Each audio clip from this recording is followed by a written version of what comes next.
Muy buenos días, hermanos. Qué bendición estar con ustedes otra vez. Hace un mes más o menos, ¿verdad? Que estuvimos aquí. Sí. Y miren, cada vez que sucede esto, cuando los niños se van, se nos queda la iglesia prácticamente vacía, ¿no? Pero qué bendición es tenerlos y cantar juntos sobre la grandeza de nuestro Señor. La vida no es fácil muchas veces. La vida es difícil muchas veces.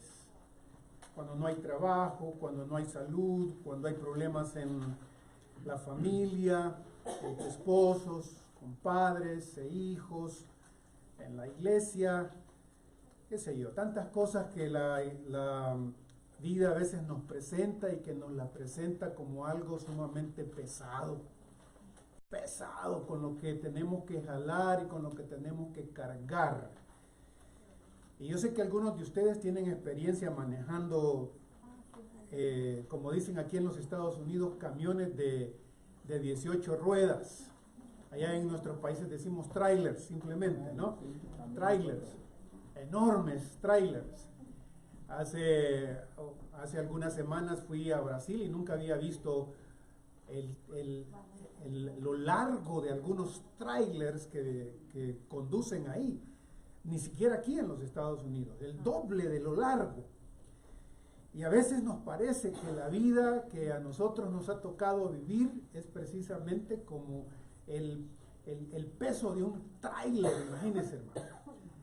Que usted se monta en la cabina del tráiler y lo enciende y le pone la primera velocidad, saca el clutch, acelera con todo lo que puede y en lugar de que el camión se empiece a mover como normalmente lo hace, usted simplemente oye bulla, oye ruido y por más que acelera y por más que cambia la dirección de la velocidad no le funciona y de repente en lugar de que se empiece a mover, usted empieza a mirar humo, a oler humo, algo se está quemando, no se está moviendo, la vida es así de pesada. Usted se baja del camión, levanta el capó y se da cuenta que en lugar de tener uno de esos monstruos de motores que debería tener como tienen normalmente esos camiones, usted tiene un motorcito de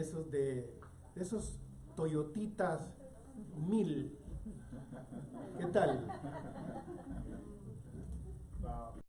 Y la vida parece muchas veces así, porque se nos sube un montón de peso, se nos sube un montón de carga y se nos sube un montón de aflicciones y uno trata de jalar y uno trata de hacerle con ganas y muchas veces solo escucha ruido y llanto y desesperación y no nos movemos y parece que nos vamos a quemar y nos vamos a morir. Yo quisiera hablarles ahora del secreto para mover esa vida pesada que usted y yo tenemos. El secreto que seguramente la iglesia, los hijos de Dios, han tenido desde que el Señor Jesucristo vino. Una de las primeras cartas, si no la primera carta que se escribió en su Nuevo Testamento, es la carta que Pablo les escribió a los tesalonicenses. La primera carta a los tesalonicenses, una de las primeras cartas que él escribió a una iglesia que estaba teniendo esta vida pesada, difícil. Cuando usted lea las cartas del apóstol Pablo, en este caso Primera Tesalonicenses, trate de ubicarla en el contexto cuando Pablo fundó la iglesia de los tesalonicenses, la iglesia de los tesalonicenses. La iglesia de los tesalonicenses es fundada ya en Hechos capítulo 17 y yo no tengo tiempo hoy para hablar con ustedes de Hechos capítulo 17. Quiero que nos concentremos en Primera Tesalonicenses capítulo 2 y encontremos en este pasaje el secreto que hacía que esta iglesia primera, una iglesia pequeña, una iglesia con una vida pesada, una iglesia con muchas tribulaciones, con muchos problemas, con persecución, con dolor, aún así se movía y había hecho grandes cosas, de tal forma que en Hechos capítulo 17 y en Primera Tesalonicenses, Pablo describe a esta iglesia como trastornando el mundo.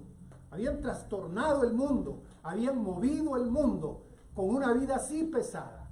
¿Y cuál es el secreto? Uno se pregunta, para ser creyentes en el Señor, vivir en medio de la vida que tenemos, a veces con enfermedad, con problemas, como he dicho, y aún así jalar, y jalar bien hacia adelante.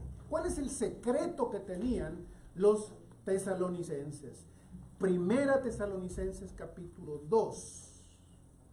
Oiga lo que dice la palabra de Dios. Voy a leer una buena parte de este capítulo. Escuche, por favor. Porque vosotros mismos sabéis, hermanos, que nuestra visita a vosotros no resultó vana, pues habiendo antes padecido y sido ultrajados en Filipos, como sabéis, tuvimos denuedo en nuestro Dios para anunciaros el evangelio de Dios en medio de gran oposición. Porque nuestra exhortación no procedió de error, ni de impureza, ni fue por engaño, sino que según fuimos aprobados por Dios para que se nos confiase el evangelio, así hablamos, no para agradar a los hombres, sino a Dios, que prueba nuestros corazones. Porque nunca usamos de palabras lisonjeras, como sabéis, ni encubrimos avaricia, Dios es testigo. Ni buscamos gloria de los hombres, ni de vosotros, ni de otros, aunque podríamos seros carga como apóstoles de Cristo.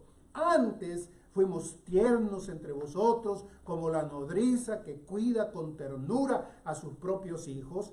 Tan grande es nuestro afecto por vosotros que hubiéramos querido entregaros no solo el evangelio de Dios, sino también nuestras propias vidas, porque habéis llegado a sernos muy queridos. Porque os acordáis, hermanos, de nuestro trabajo y fatiga, como trabajando de noche y de día, para no ser gravosos a ninguno de vosotros, os predicábamos el evangelio de Dios. Vosotros sois testigos y también Dios de cuán santa, justa e irreprensiblemente nos comportamos con vosotros los creyentes, así como también sabéis de qué modo, como el Padre a sus hijos, exhortábamos y consolábamos a cada uno de vosotros, y os encargábamos que anduvieseis como es digno de Dios, que os llamó a su reino y gloria. Y aquí está el clímax en donde usted debe ponerle atención, el secreto de los tesalonicenses. Versículo 13. Por lo cual también nosotros, sin cesar, damos gracias a Dios de que cuando recibisteis la palabra de Dios que oísteis de nosotros, la recibisteis no como palabra de hombres, sino según es en verdad la palabra de Dios, la cual actúa en vosotros los creyentes. Wow. Desde el inicio de esta iglesia de los tesalonicenses, fue una iglesia que sufrió tremendamente.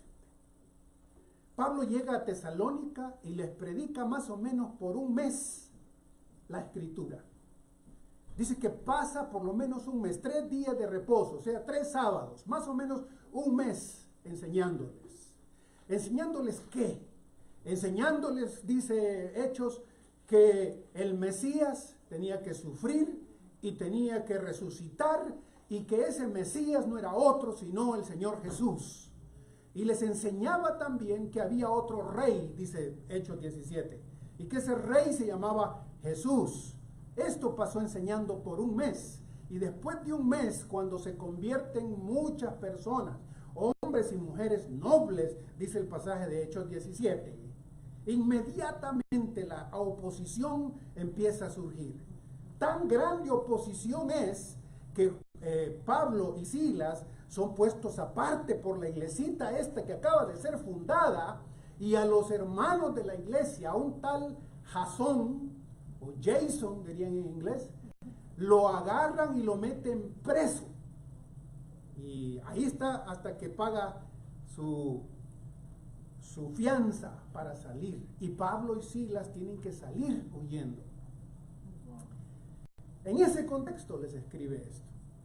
En ese contexto Pablo les escribe a los tesalonicenses y les dice: ustedes saben, hermanos, cómo comenzó todo. Ustedes saben que la vida es difícil. Ustedes saben que apenas se han convertido y ya los metieron presos por eso. ¿Qué tal, hermanos? ¿Cómo les parecería a ustedes? Hoy se convirtió al Señor y mañana lo meten preso porque se convirtió al Señor. Eso no es vida, diría uno, ¿no? Alguien, eso no, vivir así, ¿para qué? La vida es difícil muchas veces. Pero en esta vida difícil, para los creyentes en especial, existen ciertos peligros y ciertas tentaciones, diría yo, que a veces ocupamos para querer aminorar la carga, aminorar lo pesado de la vida, y que Pablo siente, que los tesalonicenses seguramente han sentido, y que usted seguramente ha sentido muchas veces, y que debemos evitar. Y en realidad, la primera parte del pasaje que les acabo de leer, Pablo enumera varios de esas tentaciones y varios de esos peligros que él, como pastor, como predicador, como apóstol, seguramente las sintió y las sentía, para decirle a los hermanos: quizás no es tan difícil la cosa, ¿verdad?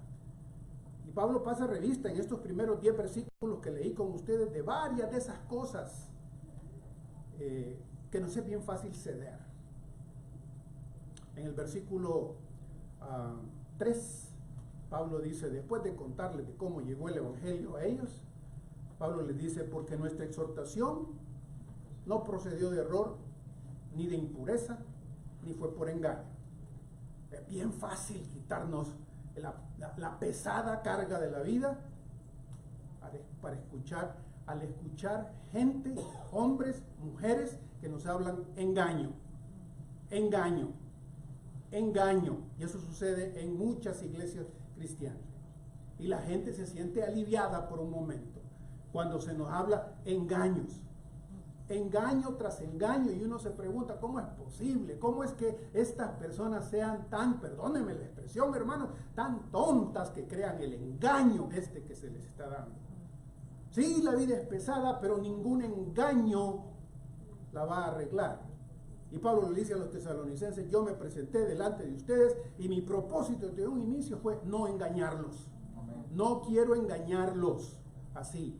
Mi predicación no se basó en ningún engaño, como pare de sufrir, por ejemplo, ¿no? Pare de sufrir, tráigame la plata y yo lo hago que deje de sufrir. Le doy un pañuelito mío, que por cierto no cargo ahorita, pero si usted me trae la plata, yo lo hago que deje de sufrir. Denme una llamadita telefónica, porque yo sé el secreto para que usted deje de sufrir. Y la gente llena los lugares, ¿no? Puro engaño. Pablo dice: no voy a hacer eso. No engaño. Versículo 4, sino que según fuimos aprobados por Dios para que se nos confiase el evangelio, así hablamos, no para agradar a los hombres, sino a Dios, que aprueba nuestros corazones. Porque nunca usamos de palabras lisonjeras, como sabéis. Imagínense, la otra tentación, o la otra, el otro peligro que muchos de nosotros tenemos cuando queremos aliviar simplemente nuestros problemas, nuestras situaciones, es que escuchen a un predicador que los lisonjee. Un predicador que les diga: quiero agradarlos, quiero hacerlos sentir bien, quiero motivarlos, quiero hacerlos sentir grandes. Quiero sentirlos que cualquiera que sea el problema que tengan no es nada, porque ustedes pueden vencerlo. Ustedes tienen toda la capacidad del mundo. Ustedes son los seres mejores del universo. Y Pablo dice: yo me paré aquí a enseñarles. Y en primer lugar quiero que sepan, tesalonicenses, que lo que yo busco no es agradarlos a ustedes. Yo en primer lugar busco agradar a Dios. En primer lugar quiero agradar a Dios, y el mensaje que ustedes van a recibir va a ser de un hombre que en primer lugar no quiere simplemente quitarles el peso de la vida por decirles que ustedes son gran cosa. Y eso, por supuesto, no es muy popular. iglesias se llenan y los pastores lo saben y la gente lo sabe. Viene para sentirse bien, viene para emocionarse un ratito, viene para que le lleguen en el ego, viene para tener una especie de catarsis emocional en la que se emociona y sale, ¡ah, qué bendición! Y Pablo dice, yo no vine así para ustedes, en primer lugar. Yo no vine para agradarles a ustedes. Mi propósito en primer lugar es agradar a Dios. Y Dios ahí tiene un mensaje, que el Mesías sufriría por nosotros, que resucitaría por nosotros y que es nuestro Rey. Él es el que manda. Nosotros somos sus siervos. Nosotros debemos obedecerle, no importa la situación en la que estemos. Si estamos con los tesalonicenses, si nos están metiendo preso, si tenemos enfermedades, si no hay trabajo, debemos obedecerlo. ¿Le gusta a usted o no le gusta? Este es el mensaje. Yo no estoy aquí para enseñarlo o hacerlo sentir bien a usted. Estoy aquí para decirles el mensaje.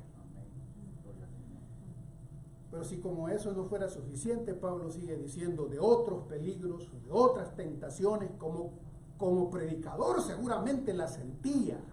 Mire el versículo 5. Nunca usamos de palabras lisonjeras, como sabéis, ni encubrimos avaricia. No teníamos deseo de ganarles su plata. Yo no estoy enfrente de ustedes porque me pagan bien. No quiero que me paguen bien. Ay de mí, decía el apóstol Pablo, si no anuncio el evangelio.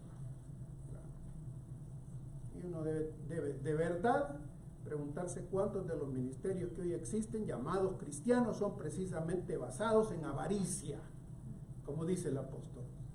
Avaricia, porque quieren tener más, porque quieren tener más plata, porque quieren tener más dinero, porque quieren, pues, algunos de los, mire, es chistoso, ¿no?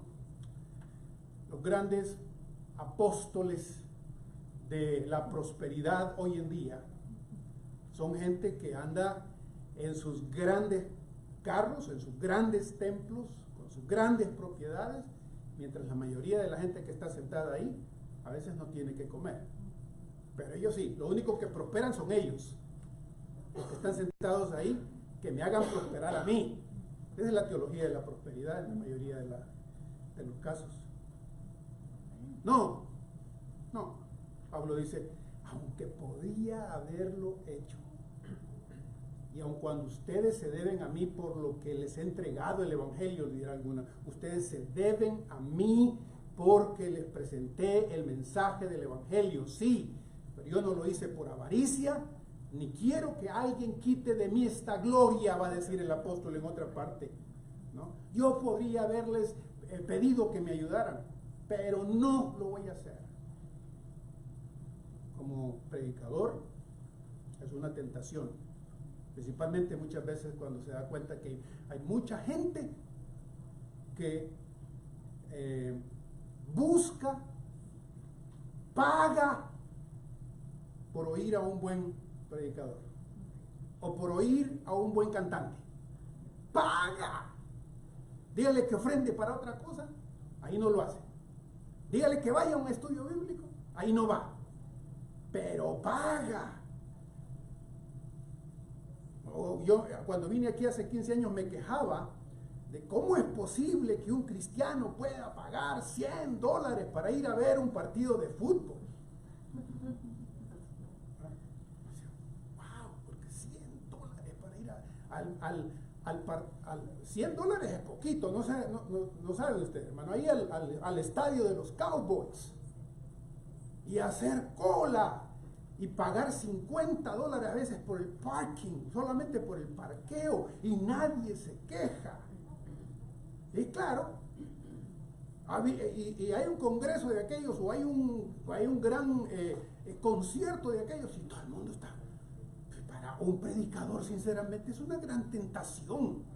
Decirle, no, esto es fácil, le doy a tol con el dedo. Doy a tol con el dedo y mírenme la cartera. Y Pablo dice, no, no, no, no, no a la avaricia, no a la avaricia. Una tentación tremenda. Tengo tentación de quedarme más en esto, pero tengo que llegarles al secreto, hermanos, que Pablo dice al fin de cuentas, no me voy a quitar de encima la pesadez de la vida si no les entrego cuál es el secreto que ha movido a los tesalonicenses y lo que me mueve a mí también.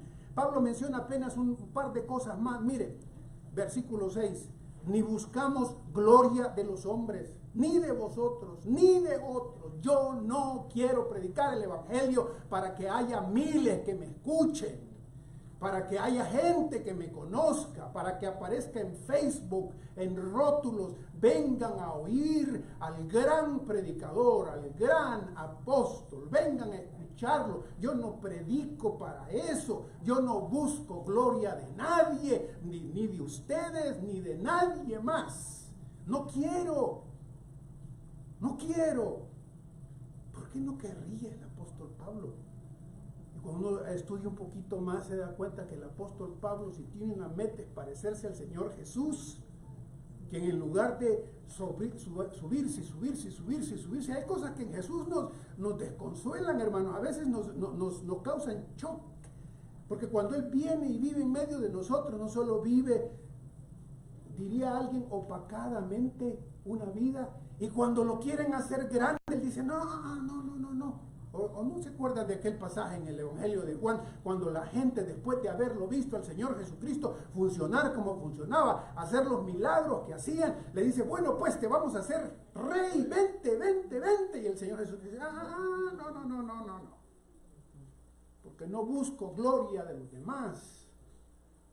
No queremos hacer una iglesia grande aquí para que nos conozcan los demás y que el pastor, los demás y todas las otras cosas nos conozcan. Pablo dice, no busco gloria de nadie. Y como si otra vez no fuera suficiente, ese es el versículo 6, aunque pudimos ser carga como apóstoles de Cristo para ustedes. Esa palabra, esa frase significa, aunque yo soy apóstol de Cristo y puedo mostrarles que tengo poder sobre ustedes, porque soy apóstol del Señor, yo no lo he querido hacer, ni lo voy a hacer. Ese es el tipo de líder que uno quisiera encontrar.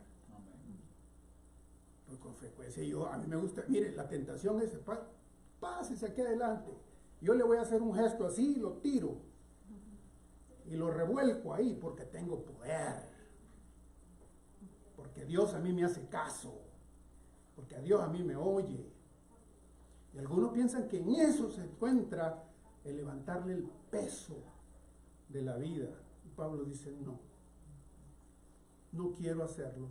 Muy al contrario, dice, aquí vienen, estos son los peligros que acabamos de ver, y aquí vienen las bendiciones de centrarnos en el secreto de los tesalonicenses. La bendición de centrarnos en el secreto de los tesalonicenses comienza aquí en el versículo 7. Porque Pablo empieza y nos dice, sino que antes fuimos tiernos entre vosotros, como, ¿cuál palabra ocupa ahí? Como la nodriza, como la nodriza. ¿Quién es una nodriza? Yo no sé ustedes, pero yo todavía me acuerdo ahí en El Salvador que había en algunas ocasiones nodrizas. Es una mujer que se trae para que alimente y dé leche a un niño que no es suyo. Pablo se describe como la nodriza. Yo he sido su nodriza. Yo he sido su nodriza. Qué raro, ¿no le parece? Miren, yo me considero la nodriza de ustedes, porque lo único que yo hago es canalizarles la leche que ustedes necesitan. Yo les voy a canalizar la leche, y esto de entender la escritura, la palabra de Dios como leche no es extraño en el texto bíblico. Varias veces se nos dice que la palabra de Dios es la leche que nos nutre. Y Pablo dice, si algo me quieren reconocer a mí es que yo he sido la nodriza de ustedes. Yo soy únicamente el que se encarga de darles la leche para que sea la leche y no yo quien los haga crecer. que empiece a trabajar en ustedes, a levantarles el peso de la vida, que les dé la leche. Yo quiero darles la leche. Y Pedro nos recuerda en su carta también, deseen como niños recién nacidos la leche espiritual para que por ella crezcáis, dice, ¿no? El secreto de los tesalonicenses tiene que ver con que han tenido aquí a un apóstol que no se considera el que oprime y les grita y los manda y los esfuerza y los engaña y los adula, sino que ha sido un hombre fiel, que es una nodriza, que canaliza la palabra de Dios, que les enseña sobre la importancia de la palabra de Dios para que las personas crezcan por el poder de la palabra de Dios. Y este mismo hombre es el que, porque hay quien puede decir, mire, eso de considerarse nodriza parece ser muy femenino usted. Es interesante cuántas veces Dios se describe con características femeninas en la escritura también. Pero el énfasis de Pablo aquí otra vez es, yo soy simplemente el que canaliza la leche, el alimento que los va a hacer crecer. Pero Pablo no se queda solo con esa imagen. Al contrario, él también se describe como papá. Mire el versículo 10 y 11. Vosotros sois testigos y también de cuán santa, justa e irreprensiblemente nos comportamos con vosotros los creyentes, así como también sabéis de qué modo como el Padre a su Hijo. Yo soy su nodriza, pero también soy su padre. Perdónenme, no lo estoy diciendo en el contexto mexicano. ¿A quién es su padre? Yo soy su padre. No es así como lo dice, ¿no? Yo soy el padre de ustedes porque como padre los exhorto, los amonesto, los consuelo a que si están bebiendo de la leche espiritual que hace crecer, se comporten de esa misma manera. Vivan vidas dignas del Señor. Al llegar ahí, hermanos, llegamos al meollo de lo que Pablo dice sobre lo que hizo que los tesalonicenses fueran personas que se levantaran y pujaran y quisieran vivir vidas hacia adelante en medio de la persecución, del dolor, del sufrimiento, del martirio de la iglesia primitiva. Mire el versículo 13, otra vez. Por lo cual también nosotros, sin cesar, damos gracias a Dios de que cuando recibisteis la palabra de Dios, que oísteis de nosotros, la recibisteis no como palabra de hombres, sino según es en verdad la palabra de Dios, la cual actúa en vosotros los creyentes. Y aquí el centro del secreto. Y aquí la razón, porque los tesalonicenses, en medio de la vida dolorosísima que tenían, podían seguir adelante. Aquí el secreto de usted y para mí también. El secreto para que mi vida siga adelante se encuentra en este versículo 13. Aquellos que han recibido, oído, aceptado, apropiado la palabra de Dios de manera personal y sin ningún tipo de adulteración, pueden experimentar esto que Pablo dice aquí, la palabra de Dios que actúa poderosamente. Algunas versiones le añaden eso porque la palabra actuar aquí, de Reina Valera, donde dice la cual actúa, esa palabra actuar significa poder, significa ese dinamismo, ese dinamo que nos mueve, que nos hace avanzar. Otra vez, cuando ustedes tesalonicenses oyeron la palabra de Dios, recibieron la palabra de Dios, en primer lugar, dice el apóstol Pablo, la recibieron no como un simple consejito que se les da el domingo en la mañana. No fue simplemente las 10 cosas que usted puede, mis sugerencias para que usted pueda ser feliz en la vida. Le voy a dar los tips que necesita para ser una buena mamá, un buen papá, un buen hijo, un buen trabajador, un buen que... Le voy a dar los tips. Cuando ustedes se reunieron conmigo, en primer lugar, entendieron que lo que se les estaba diciendo no era palabra de hombre, era palabra de Dios y así la aceptaron, así la apropiaron.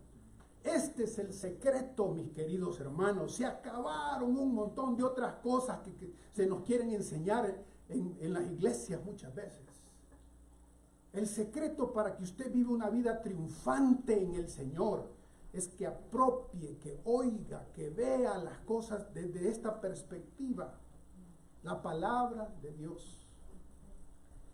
Esta palabra que está aquí. Una cosa interesante, y ya casi termino. Una cosa interesante que usted y yo debemos recordar. Usted tiene un libro como este.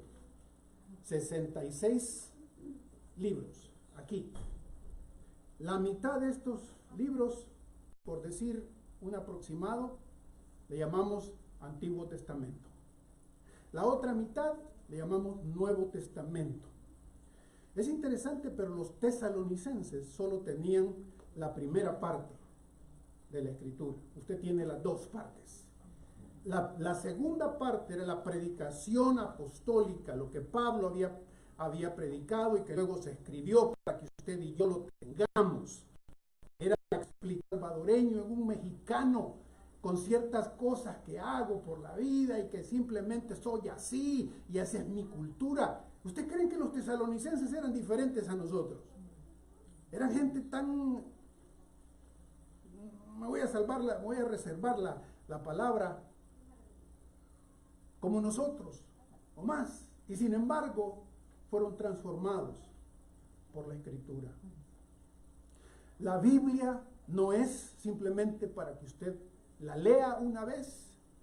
La Escritura, la palabra de Dios, no es simplemente un libro para que usted le dé un vistacito de vez en cuando, quizás cuando el pastor lo habla el domingo, quizás cuando la predicación está quizás un tanto interesante. La Biblia no es para eso. La Biblia ha sido dado para que usted, mi querido hermano y hermana, aprenda a vivir con su vida pesada y en ese aprender algo le sucede a usted. La Biblia se debe leer y releer y estudiar y meditar por información y sacando información, pero también en la convicción de lo que ella dice ser. Poder dentro de nosotros, poder para ver la vida de una manera diferente, poder para ver la vida positivamente. La Biblia es, la palabra de Dios es la que me creó a mí, la que lo creó a usted. Cuando uno revisa cuántas veces en la Escritura dice lo que es ella para nosotros, uno se sorprende por qué muchos creyentes hoy en día simplemente no le ponen atención al libro. El Señor Jesús nos dijo, por ejemplo, en la tentación con Satanás, le dijo que el hombre, la vida del hombre consiste precisamente en la palabra de Dios. No solo de pan vive el hombre, sino de toda palabra que sale de la boca de Dios. En el contexto citando Deuteronomio, la Escritura, el mismo Señor Jesús nos dice. La Biblia es la que nos hace renacer, dice el apóstol Pedro, porque hemos sido renacidos por la palabra de verdad. Somos lo que somos por la Escritura. El Señor Jesucristo nos dice que si queremos ser santos y avanzar y ser más agradables a Él, es la palabra de Dios la que nos hace por tu palabra. Santifícalos en tu palabra es verdad. ¿Qué tal? Y el libro de Hebreos dice que la esperanza nuestra, la esperanza de cielos nuevos, donde reina la vida, la justicia, la bondad, la eternidad de felicidad, será traída a realidad por la palabra de Dios. Ahora, al finalizar, mi única pregunta para ustedes es, ¿están poniendo en serio lo que el texto bíblico dice para nosotros? Bueno, seguramente si yo le pregunto a usted, ¿es su vida pesada? La gran mayoría de nosotros dirá, sí, quiere ganas, así como decimos los salvadoreños, quiere ganas. ¿Ah? Sí, quiere ganas. ¿Cómo se aguanta, pues? ¿Cómo se sigue adelante, pues? Aquí está el secreto, hombre. todos los días si es necesario, todos los días un tiempo con la Escritura, tratando de entenderla, tratando de realizar qué es lo que dice. Dios nos ha provisto este y nosotros lo tenemos abandonado ahí. Dios quiere transformarnos y nosotros busquemos algo que... Alguien decía un día de estos, no, mire, yo ya no leo la Biblia, yo me pongo a escuchar música cristiana y con eso me edifico pamplinas, torpeza, ignorancia, principalmente con muchos de los cantos que hoy en día se cantan, que no tienen nada de escritura. Y usted tiene la Biblia ahí cerrada. Es que Dios no me habla. ¿Y cómo le va a hablar si la Biblia está cerrada ahí todo el tiempo? Es que no siento nada usted. ¿Y cómo va a sentir si lo que hace que usted sienta es esto? Y usted lee la Biblia, imagínese. Miren, hermano, con esto termino. Yo estoy tratando de hacer lo que llaman el ayuno intermitente. No sé cuántos de ustedes han oído eso. Pero es aguantarse el hambre durante unas horas del día para que el cuerpo trabaje mejor supuestamente. Pero déjeme decirle que cuando ya llegan las 10 de la mañana y no ha comido nada, el cuerpo empieza, ¿qué pasó? Y estás predicando y no has comido nada. Y te sientes morir muchas veces. ¿Qué piensa que le pasa a su espíritu cuando usted deja de domingo a domingo? Y el domingo apenas medio abre la escritura cuando el pastor está predicando. Si es que la abre, si es que la mira. Y después se queja de que su vida está pesadísima usted y que no aguanta usted. No, hombre, métase una inyección de aquellas de neurobión espiritual, pangán, todos los días. Para que... Gracias, Señor, por tu palabra. Padre, yo te doy gracias por esta iglesia. Te doy gracias por la iglesia de los tesalonicenses. Y te doy gracias por tu palabra.